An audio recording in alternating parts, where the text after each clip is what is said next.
Galing pa ako ng Isabela, nagbiyahe ako ng 12 hours to come here. Yeah, man! Ang haba, nakakapagod.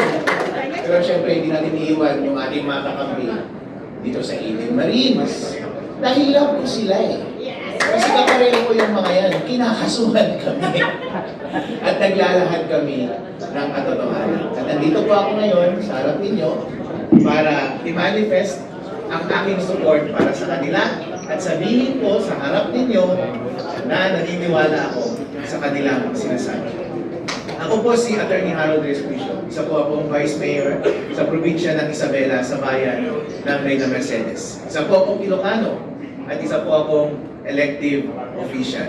Pero higit sa lahat, isa po akong Pilipino. Hindi po totoo yung sinasabi nila na lahat na sa ating gobyerno ay tumatahimik na lamang at hindi lumalaban. Totoo po, na ang impluwensya po ng administrasyon na ito ay pervasive at halos lahat ng tao sa ating gobyerno ay kinurap nila. Pati sa aming bayan, kinurap nila. Sila po ay napakalaking scam. Bago po ako pumasok sa gobyerno, first time ko po maging public servant, maging public official this time, ngayong 2025, before that, nasa private practice ako at nasa private industries lang ako. Pero pagpasok ko dito sa gobyerno, nakita ko po ang laking scam. Bilang abogado, nakita ko yung mga pinakamalaking scam. Pero ang pinakamalaking scam sa buong Pilipinas ay ang ating gobyerno. At lahat sila ay sama-sama. At iisa ang ulo. At ang biktima ay ang buong taong bayan. Tayo ang nagbabayad ng buwis. Binibigay natin ang lahat ng pera sa kanila para lamang sila ay maghati-hati at magpakasarap.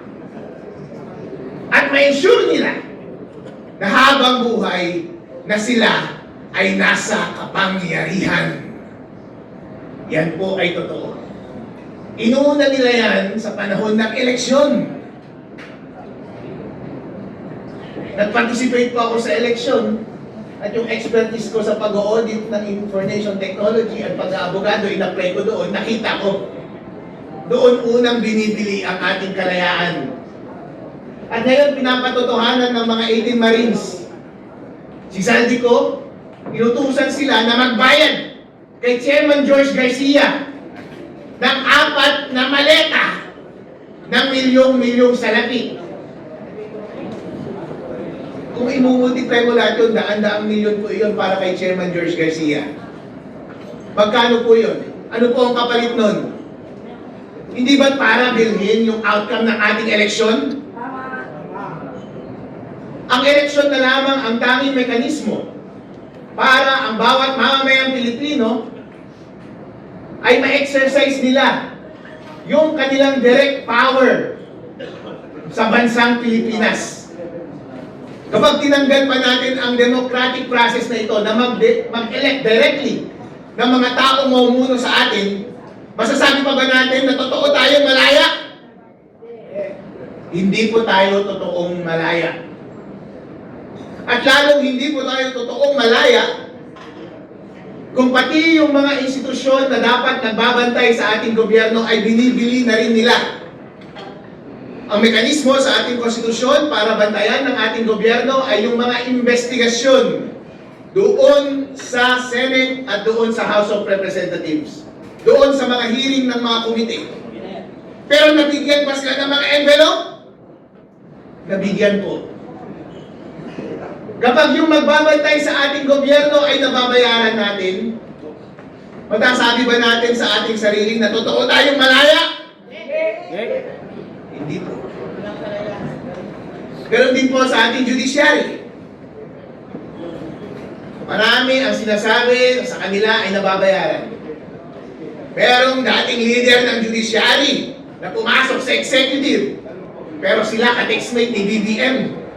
At nag-uusap sila paano magnakaw ng pera ng taong bayan.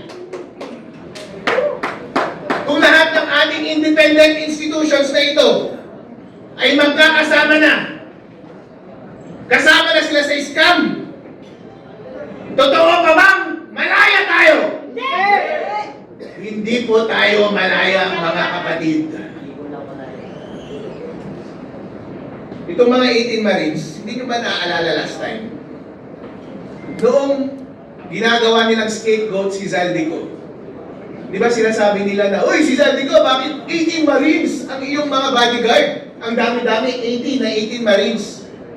Di ba ibig sabihin, binibigyan nyo ng credibility yung 18 Marines na yun, the fact na meron siyang hawak na 18 Marines.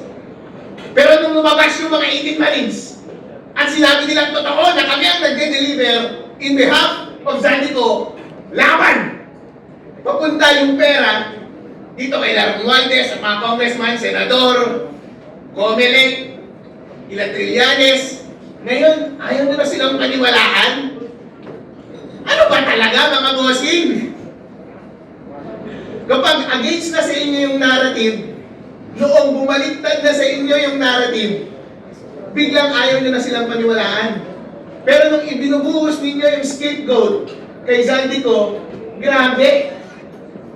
Binibigyan nyo ng credibility na puro Marines yung bodyguard niya. Pero ngayong nagsalita na sila, automatic ayaw nyo na silang paniwalaan. Kasi kayo yung tinuturo na tumanggap. Mga ipokrito talaga itong mga tao na ito. Grabe yung pagka-ipokrito.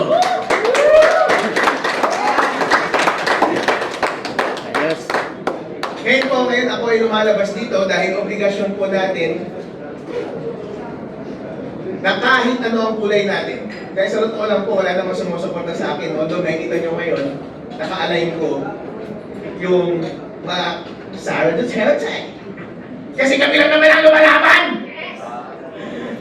Kasi yung mga kaliwa, mga pink, mga dilawan, tumanggapin pala ng pera, mga malakya! Kaya pala tahimik tong mga to eh! Noong unang naglalabas ako ng mga issues sa Comelec, kayo pa ang mga kasama ko eh. Lahat ng mga aktibidad po, nag-iimbita sa akin. Kaya nandito rin ako, nag-iimbitahan ako. Sumasama po ako. Dahil wala akong pinagkakautangan. Wala akong utang na loob. Wala akong alignment. Ang alignment ko lang katotohanan at tama. Kaya nag-a-attend ako parati. Para magiging ang kasamaan at pagnanakaw sa ating bansa. Pero na-observahan ko parang, bakit yung kabilang side walang masyadong activity? Walang activity masyado.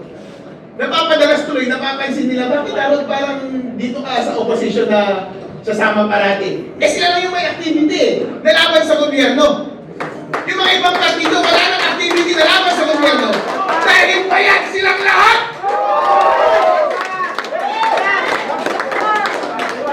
Basta! Maleta rin sila. Ngayon po, may pagkakataon po tayo na ipagpatuloy ang laban. Kapag tayo po ay tahimik, deserve natin na mag-govern tayo ng mga kasamaan, hindi ba? Yes. At ganun din actually kapag refuse natin na mamuno, deserve natin na mag-govern tayo ng mga mas bobo, ng mga kurap, at magnanakaw sa ating bansa. Kaya mahalaga na tayo ay magsalita, na mag-participate at i-take up natin yung responsibility na pamunuan ng tama ang ating bansa.